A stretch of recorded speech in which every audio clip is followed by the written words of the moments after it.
I didn't realize how much of an impact this had on me, because what it felt like as I processed it, it was almost as if the floor had removed. Hello everyone, I'm Mark Tuxford and welcome to my podcast, People Behind Brands. Brought to you by Making Websites Better. In each episode, I'm joined by an inspirational guest to hear more about their individual life lessons and how it shaped them into who they are today. To never miss an episode, subscribe to our exclusive content now and follow us on our social media platforms. People Behind Brands, life lessons from the world of business. If you have a keen interest in music, you may recall the third studio album titled No Jacket Required, released by popular singer-songwriter Phil Collins. However, as our next guest testifies, to make that all-important first impression, a smart jacket that stands out is always required. This is also the founding element of how our bond ignited into a friendship and valued connection in business. Bolaji Olatoye takes centre stage in this powerful episode as we touch upon his life lessons from the world of business. These experiences have involved a varied career journey, crafting his vocation in the world of AI, and how his late father has left a lasting impact on Bolaji's life. An expert in his field, Bolaji opens up about how he makes his business work as a husband and wife duo, and how he also wants to leave a legacy for his children in the future. If there is one person who understands the importance of real-life human connection and stories from real people behind their brands, it's that man, Bolaji.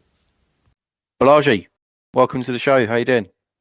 I'm good. How you doing, Mark? Yeah, good, thanks, mate. Really good to have you. So today we welcome Bolaji Olatoye from Altitude AI Consulting. I first met Bolaji through our mutual connection, Sanjeev Bhavnani, where we have since bonded over our love of nice jackets and lead generation. So Bolaji is a valued connection of mine who helps enterprises benefit from digital transformation to boost revenue and achieve more efficient business models using systems, automations and AI. So first question, Bolaji, can you start by telling us a bit more about your movement around digital transformation and how you help your clients? So in terms of my background in digital transformation, I help customers, which my customer base is now companies, enterprises, entrepreneurs, ultimately to make more money using tech. That's like the headline. We break it down by going into their processes and establishing what I call a sales operating model. So look, how do they generate leads? How do they nurture the leads? And how do they close the leads? And then, what systems can we put in place to make that more efficient and to scale it? So I use a lot of automation and a lot of AI. Some people might be familiar with, funnels. Others might be familiar with, appointment setting, and some might be familiar with closing. So it's really just the end-to-end sales process and how we use technology. I see the sales process as the process that my business is optimizing through digital transformation. Yeah. So in terms of, kind of sort of services or software that you kind of use, just to give our listeners a little bit more context in terms of what that involves, what does that actually involve? Okay. So there's a particular piece of software that we use. It's like a CRM. And it's basically the underlying bedrock of all of our campaigns. It's called Go High Level. Some people will be familiar with, other tools like, say, HubSpot or Kajabi or things of that nature. We use Go High Level because it just has everything that we need in one. It can generate, emails. It can create pages. It can create the automations. And it's all in one house. We use it because we know how to make it do what it needs to do. And ultimately, we build our campaigns on that. So that's a lead generation campaign, some sort of lead magnet, calendar booking, automated email responses, AI, communication and things of that nature. So that's how we use that platform. Yeah. So in terms of your career and sort of journey, leading into obviously what you're fronting today, I mean, tell us a bit more about you and your own career. How did you find yourself where you are today, and what has your journey been like over that time? Yeah. So at this point, I've spent around, so even before the corporate world, right? I'll start from the beginning. I have always been a curious person, but also the kind of person that I liked to have hobbies. So I built different skill sets. Prior to even stepping into any kind of corporate work, I was into music, right? I am a musician. I play the keyboard. I play the drums. I've led bands. I've done a whole bunch of stuff in college, put on events, and that kind of shaped my creative flair. But then I think I also developed entrepreneurialism at an early age. And for me, entrepreneurialism at a young age, for me, it wasn't about, oh, let's make money. It was about, let's create something amazing. Yeah. Right. When I was young, I wasn't really thinking about it like, oh, I'm going to make loads of money. It was more, there's this really amazing thing that I want to do. And I'm just going to do it. And I didn't really have at that point the let's say the life drags or the life responsibilities that you get, like a house or, I was living at home, right? I'm a kid. So I didn't have family. I mean, didn't have my own sort of family, wife, kids or anything like that. It was just, let's go out and do the stuff. But I think it was a great lesson for me and learning ground, because I did because I could. And then I realized that, okay, I'm really good at certain things. So I developed that even further. But then it got to the point where it's like, okay, need to start earning some money. So, music's not going to pay the bills and all that creative stuff. So I went into investment banking, and I started off, working on the trading floors in tech, building like spreadsheets and like they call it rapid application development. So just building loads of stuff for traders. But that was also good because it taught me at a very early age how to deal with like high stakes.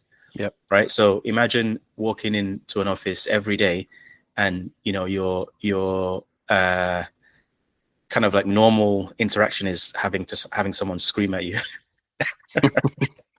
Like it does. I didn't realize it until recently how much conditioning or thick skin it gave. Yeah.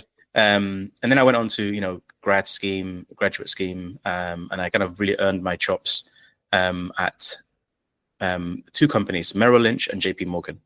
So I worked there, I worked up the ranks, and then I got to a senior level at JP Morgan, and then I began sort of contracting. So I kind of like, as to coin a phrase, playing the field in the banks. So I went to like, at that point, any bank, I did the whole street, Citigroup, HSBC, Barclays, a bunch of them. And this was also great for me from being an entrepreneurial person.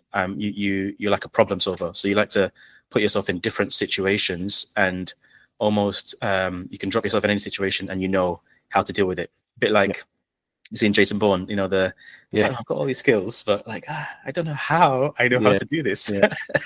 How does that sort of feel though? I mean, obviously you mentioned that you're working at JP Morgan, obviously a very established firm, but then starting out essentially on your own again.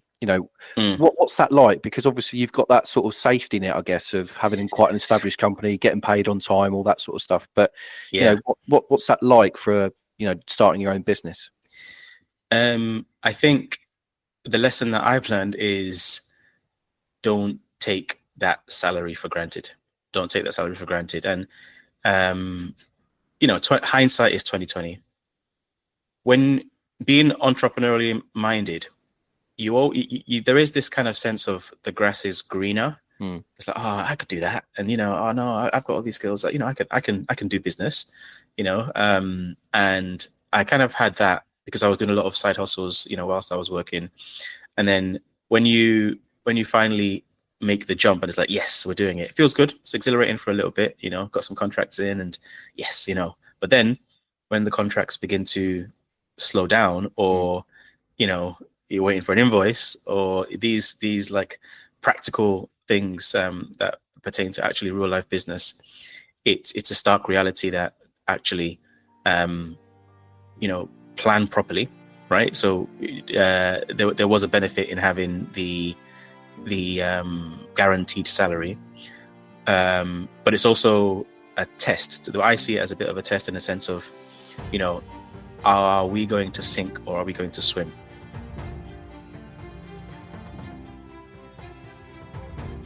Yeah, I mean, just going back to sort of like a bit of an earlier question, really, but I mean, as established and experienced individual in business now, when I look back on, certainly our careers have and how they've sort of developed and started out, there was no online world really when you think back to when you're at school, Yeah. let alone AI.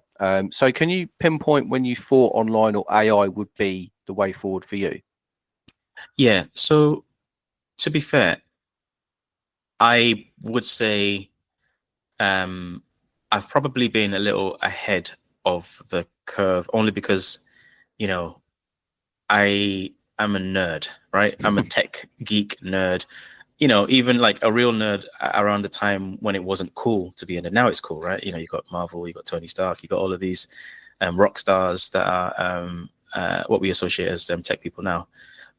But back in the day, it wasn't that. So I say this to say I've always been aware. I've always been involved. So like digital, it is actually quite interesting to me the way things are right now, where it's like, oh, digital transformation, AI, it's the future. Whereas like this has been my life for 20 years, honestly, because AI is one of many industrial revolutions that pertains to technology, right? At one point it was email, at another point it was the web, internet, another point it was Web3, it was blockchain, it was but I've been at the forefront of all of that because that's just been my job. When you work in tech, especially for such like high profile organizations, you're always going to be involved in that. So yeah, I mean, for me, it was very early. I don't think there's been like today I realized, I need to get into AI. It was just the natural progression because I've been in tech for 20 years. So yeah. Yeah. So I think it's fair to say that the world of AI can either really inspire people or cause people to worry about their own businesses and future in a wide range of different industries. Obviously, it depends, what your product, your service, your business is. But yeah, I think when you speak to a lot of people, what experiences have you had with those that might feel anxious about it? yeah, I would say the typical responses are it's just fear. There's fear of the unknown, and especially now we're living in a time where the correlation between art and life, we say art imitates life. It's so close. Like let's say maybe I don't know, 15 years ago, what you would see in a film, you could just about imagine it happening in real life. But now I could turn on the news, right? And I'm seeing things on news happening in real time that wait, that literally looks like Terminator, or that literally looks like iRobot, or all of these films like Minority Report. There's the thing. It's I think that's the part that is interesting. So then what that now means is because people have so many negative references to tech, because you always remember the bad stuff like, robots are going to take over the world, or any movie that has an AI in it, fast forward maybe 40 minutes, the robot takes over, we're all dead, right? So and then you've got now people like Elon Musk, who is actually living that life, talking about going to Mars and doing like real stuff with robots that we see in the movies. So I think there is a lot of fear mongering and there's a lot of negative reference points. But it's always two sides to the coin, right? There are things that you can plug into that will show you actually, positive things that are happening, or things that are of benefit, just like businesses able to. So the kind of stuff that I find myself doing with technology is, how do we empower people? How do we level the playing field and allow companies and individuals and corporates or whatever to be able to do things and achieve things either for less or that they would not able to do. So I always look at the where is the good in this, because there's always two sides to the coin, and if I guess I see myself as somebody who, because I am in the field and I'm like deep in the field, I have, I guess, a level of responsibility to be some sort of beacon to be like, okay, I know the world's a bit of a mess. I know it's a bit chaotic, but I can help, kind of thing. Yeah, definitely. Yeah. I mean, obviously, it's quite obvious that you're, a big advocate of the online world, obviously digital, but AI as well. But I know you really enjoy face-to-face conversations and the importance of physical networking. So how do you blend the two worlds together for your business? Yeah, and it's an interesting point. I think after COVID, so I when COVID was happening and everybody was like meeting online and doing virtual and things like that, I was like, oh yeah, finally, everybody's caught up. We can meet virtually. Duh, you don't have to physically meet all the time. And and it was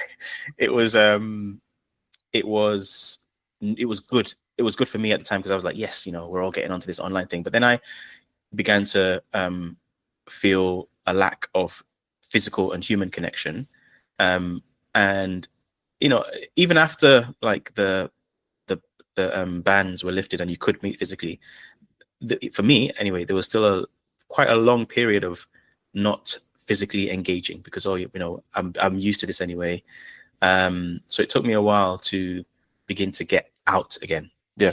And what I realized is when I started doing physical networking again, I realized I had missed this physical element because you get to see people, you see their reactions. Yes, I can see someone's face on Zoom or on the Google Meets, but like the smells, the sounds, the all of those like nuances, and then this year I've taken it to another level and I've been traveling. Like I've not just been networking in my backyard, it's been in different parts of the world, different countries, and that has been great because you get real cultural perspectives. You get just a good view and a bit more of a rounded sense of like how people work and how the world works. Yeah. And I think there's nothing that can replace that. So for me, I'm looking to do a lot more physical networking. And I guess the balance would be, what am I learning? What am I observing from those physical connections that we can bring into tech and allow tech to either enhance that or optimize that? Because I think for me, tech is not a replacement for human connection or physical connection. It's just more, how can we improve things and optimize things? But there has to be a good solid base of something real first, so. Yeah, definitely 100% agree. What would you say is your mission in life, in or out of the business? So it is something that I think about a lot, actually, and I do consider myself to be mission-led and purpose-driven, and that's actually one of the reasons why I find myself, in the position that I am, running my own business and leaving, what is a very successful and lucrative career, because I think I'm now thinking about legacy. I'm not that old, but I'm also not that young, and I'm thinking about what is the legacy that I want to leave behind. What lessons do I want to leave to my children, to my children's children? And that's really that you can achieve more, and you have potential that can be realized. So my legacy is really to allow and to empower people to achieve their greatest potential.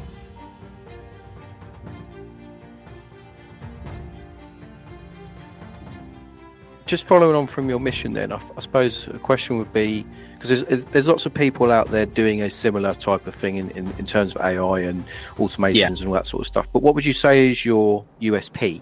Why are you different, I guess? So I am not your average tech guy, right? I wear flashy jackets, as you've seen. Yeah. I'm not, and they're very nice too, Bolaji. Nothing wrong with that, mate. So I think for me, I'm all about, making technology accessible. I think there's a stigma that people have around what a technology person should be and what a technology person looks like. But my thing is actually, we can all benefit from technology. So my thing is, okay, let's make technology like accessible. Yeah. And when I when I talk about AI, when I talk about technology, I try my best not to go into so much like technical detail that it goes over your head and it can just bore you. And then, we've defeated the purpose. So I like to use stories. I like to use analogies. I like to just, make it interesting. But also I'm very results focused and results driven as well. So I balance the two. And I think I learned this from my years in like consulting. Yeah. Because ultimately you are, the job is to enable people to make change, to transform. Yes. And whatever it is, the thing that you're transforming, whether it's a process or it's new technology, the first thing that needs to transform is the mind. And that's where you have to win the hearts and minds. So for me, it's about how I communicate. It's about how I tell stories, how I break things down into layman's terms to make it accessible. So I think that's what makes me different. Yeah, definitely. Our podcast is founded upon honesty and how testing times have impacted our lives. So away from business, can you tell us about a challenging time in your personal life that made you who you are today? Yes, I can. There have been many. There have been many, many, many, many. So let me think about, so I think with the plight of an entrepreneur, I think it has a big, what's the word? It can have a big impact on one's mental health. Yeah. So I can definitely attest to, the ups and downs and the anxieties and the stresses, of the mental strain that business and running a business can have on you. But even prior to that, I think I can pinpoint like a very specific time in my life when I think I realized that I get affected by mental health too, because when you're I don't know, my experience has been you can go through life feeling, I don't know if invincible is the right word, but feeling like, this stuff doesn't affect me. Yeah, I know what you mean. Yeah. I'm all right. I'm good. Right. But then there was a particular job that I was working in, and this is one of the most senior positions corporately that I've been in, like C-level. And we got like huge amounts of investment. We were working on a blockchain project, and it was good. Like money was amazing, but unbeknownst to me, there was some things going on behind the scenes with the company where their investment was going low.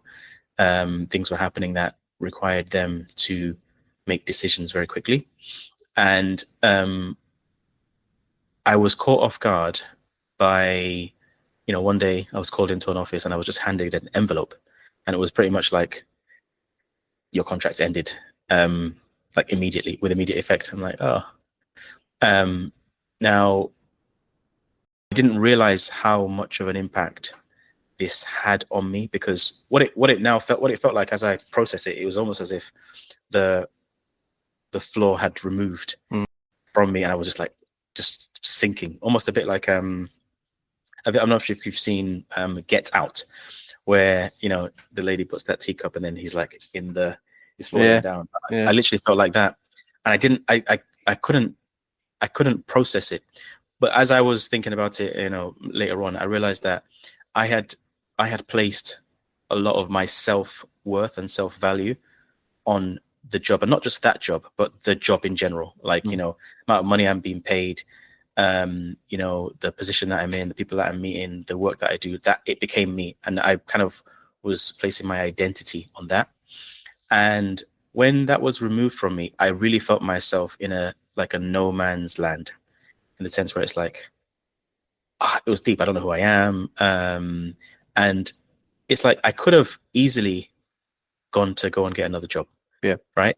But I found myself not able to. I was just in a bit of a, like at home, I was, just there. Like, I probably wasn't good company to be around for a while.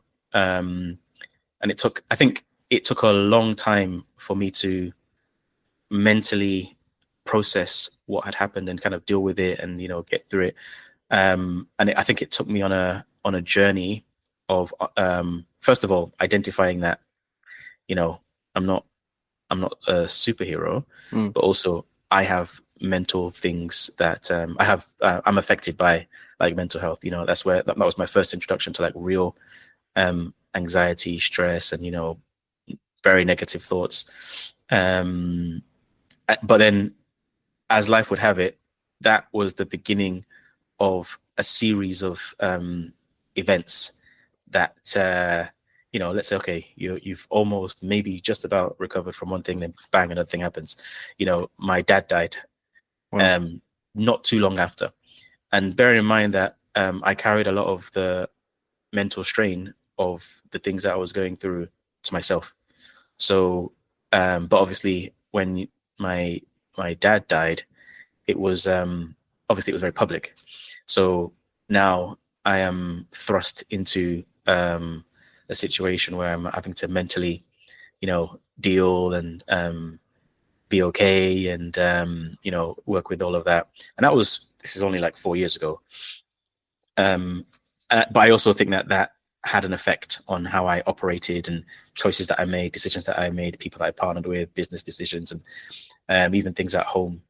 So I would say, but I think it has matured me. Yeah. Because the things that I've done to work through it and process and deal with it and, heal has been very intentional. And I think that now I have a lot more of I don't know if objective is the word, but like you're aware. Yeah. You're aware of things, and it helps you with just, how you navigate. So it's not like you're immune, obviously still have stresses, still have anxieties, but I know when they're happening, and I know like, okay, let's kind of, here's how we deal with that. I can identify that. Do you believe in fate somewhat? I know, like, obviously if you go back to the job situation where Yes. your contract came to an end, Yeah. and now you are where you are. Do Yeah. you think if that contract hadn't come to an end, then you'd be Yes. where you are today? Yes. So I am a firm believer, you call it fate. I'm a Christian man, right? So I believe very much in God, and I believe, what some people call fate. I believe it's divine, the hand of God, and things like that. So in a sense, everything happens for a reason. Yeah. So to your question, yes, and it's an interesting thing, because at times I think, okay, would I prefer for things to have been different, or have things happened in the exact order and the way that they should have happened for me to be where I am now, and for me to be, the person I am now, and the things that I'm about to do, and I think just where I am, as a person. And as far as that is concerned, like I am really at peace.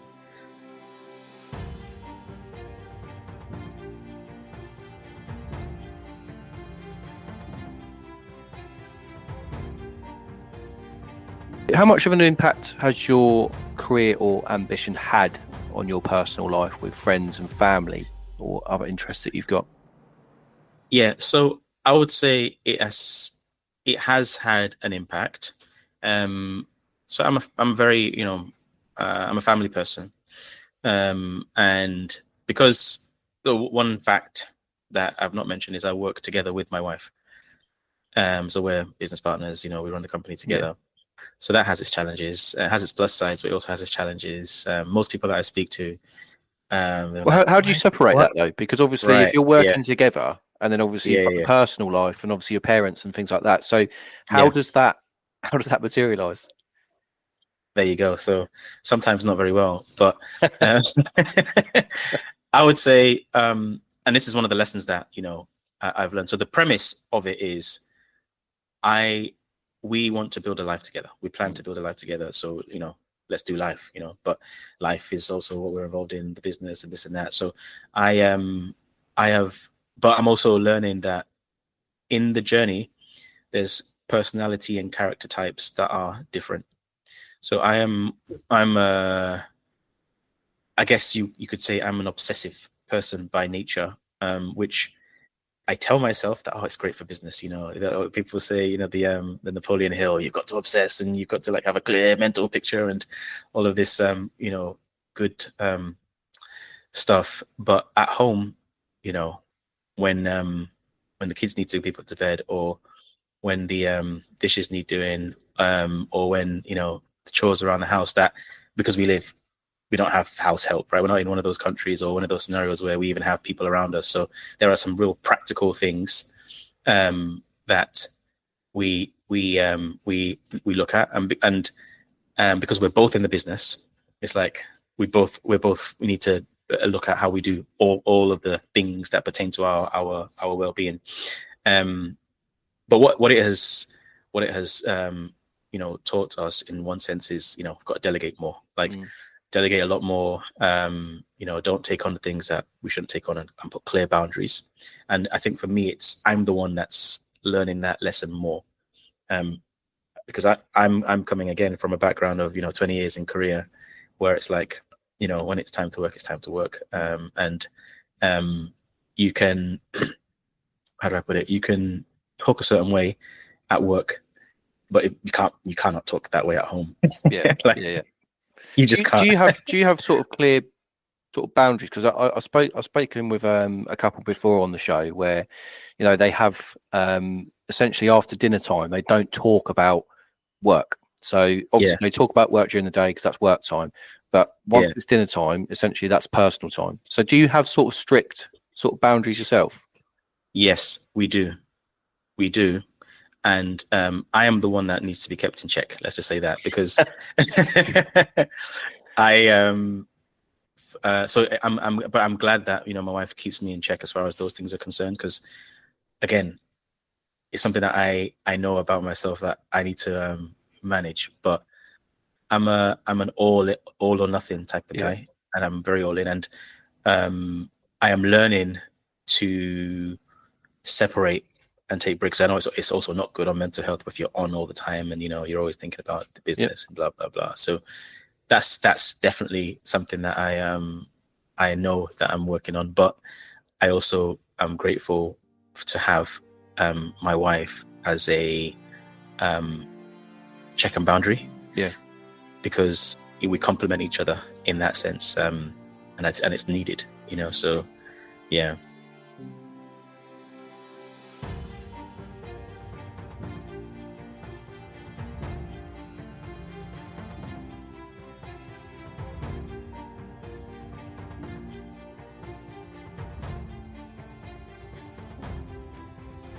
As you know, Bolaji, I mean, we've spoken at length about you coming on the podcast. I'm really keen that that you've come on, and really pleased about that. So I'm just intrigued to know why you feel it's important for people to have this platform and share their own story like you have today.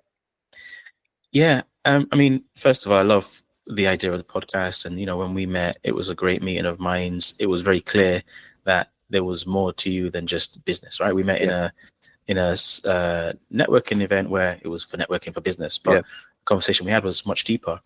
And I respect that, because in the moving from full-time corporate, full-time 9 to 5 to working in a business setting or entrepreneurial setting, you lose a little bit of a connection with people who are not in the same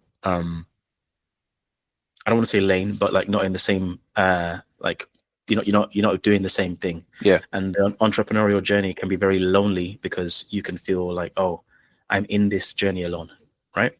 So primarily, I love the fact that there are other people that we can have conversations about life, because I think the life of an entrepreneur, life of a business person, is actually, I think, different to the life of somebody who's not. And there are certain nuances that, like, you can just like, it's that nod you can give someone, like, yeah, I see you. We're similar. We get each other. Yeah. So I think it's belonging. I think belonging is a great thing to have. And when you don't belong, I think it can mess with your mental health. But then the second thing about it is honesty and authenticity, where it's like, okay, yes, we have big wins, so got a big contract, we did this, we traveled the world, we're doing great business or whatever, but there's a reality to just life. Like, how are your kids? How's your wife? How are you? And what are you really going through? What are the highs? What are the lows? I like that part of it, because I as you study a lot of entrepreneurs, you see their bios and you see them on TV, you see the good parts, but you don't always see I don't want to call it the bad parts, I'd call it the real parts. What makes them a real human being. And to me, I love the concept of this platform for that very fact. It's not pretentious, it's real. I think it will be helpful for many people who would watch and listen to see that, it's a real life journey. I'm glad you said that, because I think not a lot of people really understand, the kind of the importance of opening up and talking about, your business struggles, even some personal struggles sometimes, that actually help your business to grow. Because if you're true and honest to your sort of core beliefs, then that's how you get business. One of our sort of traits, if you like, is people buy from people, and that's exactly what it is between you and I think, because obviously we're looking to do some work together. And as I say, there's so many other people out there doing automations, AI, whatever it might be, and they've all spoken to me, it feels like, but I don't want to work with them. I want to work with you, because we have a great sort of understanding and connection. Do you know what I mean? So I appreciate that. So this is where it gets interesting, Bolaji. It's trivia time. Ooh. So before the end of the episode, I talk to each of my guests about some of their most favourite things in a quick fire round. So I've got a few questions for you. So I'm going to start off with favourite food. Oh, it's going to sound bad, but if you see my figure, you'll see that the answer to that question is any food. But let's be objective. It varies. I'm a Nigerian man, and there's a Nigerian food, a food from West Africa called jollof rice. So it's like an orangey, spicy type of rice. I would put that up there as one of my favorite foods. Yeah, okay. You should definitely try it if you haven't tried it. Yeah, I'll give that a try. I'll try and pronounce it first, but I'll give it a try. Favorite alcoholic beverage? Well, I'm not much of an alcoholic drinker, to be honest. So I would say I like something sweet.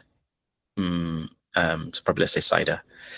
Like I don't actually like the taste of alcohol. I don't think anyone does, if I'm honest. Yeah. Favorite band or artist from the world of music? Because you're a music man, you told us earlier. So favorite band or artist? I am. So I come from a gospel background, right? Oh, wow. Cool. Yeah. And I would say there's many of them there. I will mention a name that I guess many on this podcast may not have heard, but there's a guy called Fred Hammond. Look him up if you can. He is, as far as I'm concerned, one of the greatest artists to ever grace the stage. Okay. Favorite TV program or film? All right, film. I am a film buff and it changes, but I would say classic. I am a Marvel fan. Mm-hmm. I want to say like the whole Infinity Saga is probably my favorite, and I'm torn between Infinity War or Endgame. Okay, yeah. But I would lean towards Endgame as my favorite. Yeah. Okay. What about TV? I'll tell you what. There was a time when I was working corporately where there's this TV series that it was so good for me that like you just take breaks and go to the toilet and just like watch it or watch an hour of it, and then go back and pretend that you were taking a call or something. 24. Oh, Jack Bauer. That was really good. I must admit. Yeah. That was kind of a first, I think, wasn't it? I mean, there wasn't really any sort of programs like that ever, and then you kind of sort of see a little bit more of that now. But that was Jack Bauer. Yeah, it was. Yeah, I remember that. many programs, and it's that whole like the White House and Secret Service type of thing. Yeah. The model has been copied. Yeah. But I've even watched like old episodes of 24, and it's like it's still good now. It's still really good now. So yeah, great series. Yeah, definitely. Yeah. Favorite place in the world? Ooh, I'm gonna go with Dubai. Okay. Yeah. The reason I say Dubai is because we've been Dubai at this point like 5 or so times. It was where we went on our honeymoon, and now we're at the point where, so we're kind of thinking about we want to move from the UK long term. Okay. But that's a conversation we're having at home. And my wife and my daughter are like, we want to move to Dubai. We want to move to Dubai. They love it so much. And I don't mind it too. It's got lots of benefits for the kind of stuff that we do. But yeah, I'd say Dubai. Okay, cool. Favorite famous person? Live or dead or? Yeah, alive or dead, yeah. Favorite famous person? Do you know what? I'm gonna go with Chadwick Boseman.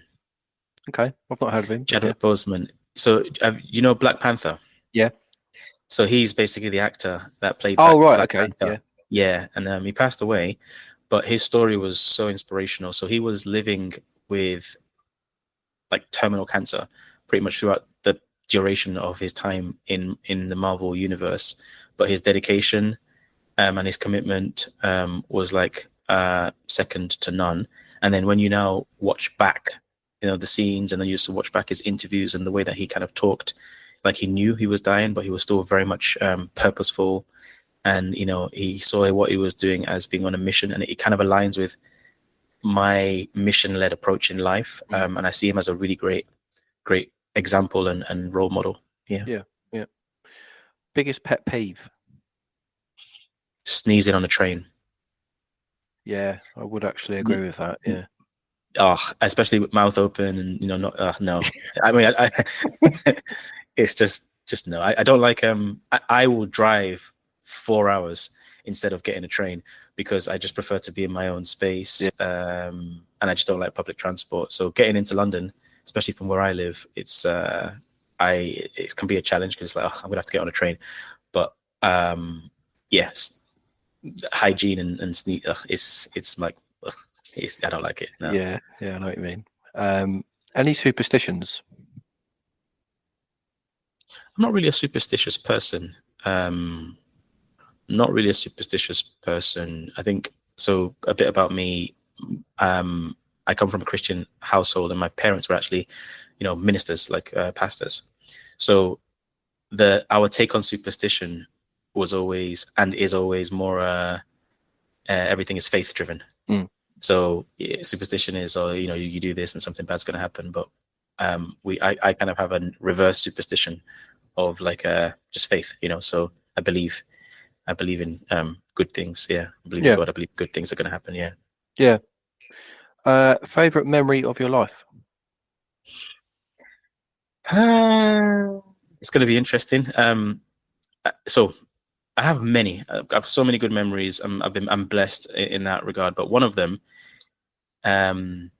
so my grandma, when my grandma passed, it's quite a while ago, I accompanied my mum and dad to bury her in Nigeria. And I'm one of 3 brothers. I was the only one that went. So I was kind of like representing, I guess, the younger generation. But there was a moment where we visited, we went to the morgue, and my dad stayed back because, he didn't really, I think he had a thing about seeing dead bodies. So he was like, he was going to stay back. But then I went in with my mum, and it was, she was quiet for like a minute, and then just like let go, like burst into tears. And I was there to give her a hug and console her, and just being there. I think in that moment, obviously it's a very somber, it's a very I call it favorite memory, but it was a memory because it's like in that moment, I was there. Yeah. I was there when she needed me the most, I would say. Yeah. So that's a memory that really sticks by me, and I'm so glad that, you know, I was able to be there. Yeah. No, it's a nice memory. So in terms of achievements, what's your biggest? I mean, I've had so many this year alone. So this is year when I kicked into high gear with my business. You know, I've spoken on a stage in a venue that's like 10,000 people. I have like traveled the world, and I've given presentations, and I've given workshops, and I've dealt with really high people. But honestly, one of my biggest achievements is the things that I did prior to even thinking about being a businessman or anything like that. So when I was much younger, kind of like in my college or maybe college or uni years, I used to direct the choir. So I'm a music person. I direct the choir. I was a vocal arranger, choir director, music band manager, and stuff. And at the local church that I was in, we weren't very good. Let's be honest. We couldn't really sing that well. And I was like, oh, what can we do to like raise the game, you know? And I was like, okay, typically in the music scene, you would have to get a headliner. A headliner is someone that you would call from, like, I was in Manchester at the time, so you have to call them from London or go further afield, call them from America. And I was like, you know what? No, we're going to take our choir who can't sing, they're not very good, and we're going to put them as the headliner. And we're going to create an event that we are the headliner for. And it's all about this whole thing of empowerment. Like, you know, let's raise our mental vibe, mental game. So we did it. You know, obviously we had to bring in some trainers and some professionals to kind of like help us out. But then I put together on this concert, and we sold out. We sold out, and for me that was a huge achievement, because I think the first year was like 500 people, but like sold out. I'm like, wow. And then we did it, you know, consecutively for a few years, and then the last year that we did it, it was like a 3,000 seater venue, and I was like we did this, like we're the headliner, and to me that was a feeling that was more than any amount of money, because it's like we were able to achieve something that at the time, you know, for us and for me, it was unheard of. So that's a memory, and it's like I go into my situations that I'm in now knowing that, yeah, we achieved something really amazing back then. So now I go into situations with just that a bit of confidence that, like, yeah, like, oh, we have this impossible task, so I got it, we can do it, kind of thing. So yeah, it's a great mentality to have, actually, and also you've given those people that were in the choir confidence to sing on a you know, a bigger level, I guess, as well. So yeah. So what would you say inspires you on a daily basis? I think the closest people around me. Like, I take inspiration from my daughters.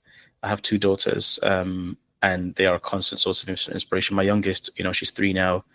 She is just fearless. She, you know, she's very confident. She knows what she wants, and I just admire. I admire that, and I'm like, I learn a lot of lessons from that. My eldest daughter, you know, there's a story that I told about her when I went to Mexico.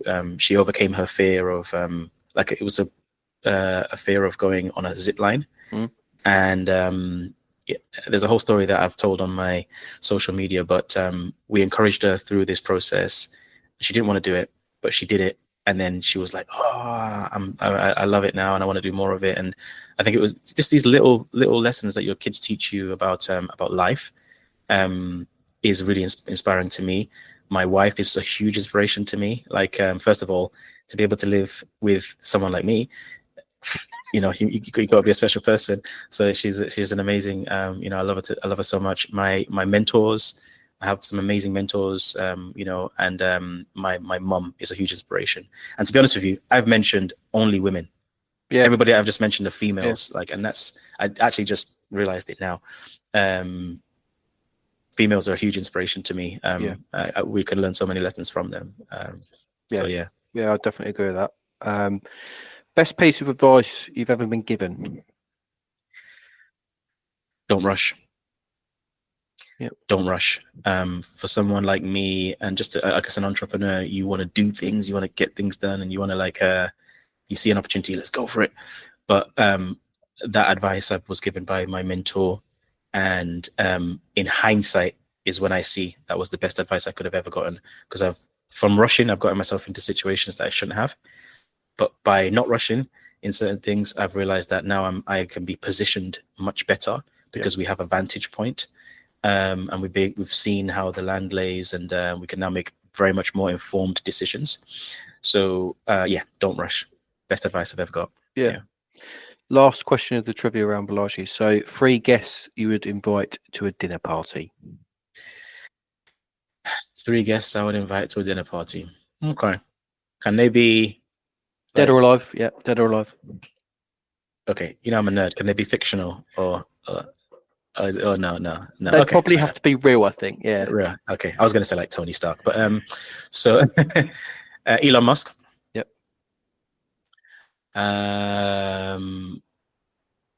Albert Einstein. Yep. And Jesus. Wow. What an insightful dinner party that would be. It would be. Wow. Yeah. That's quite a strong table you've got there. Yeah. Are you cooking for these people as well? No. Jesus will just, turn his put turn everything, instant feast. Instant. Yeah. Leave it to Jesus. Yeah. Well, actually, look, it's been a real pleasure to have you on today's episode. I hope you've enjoyed it as much as I have.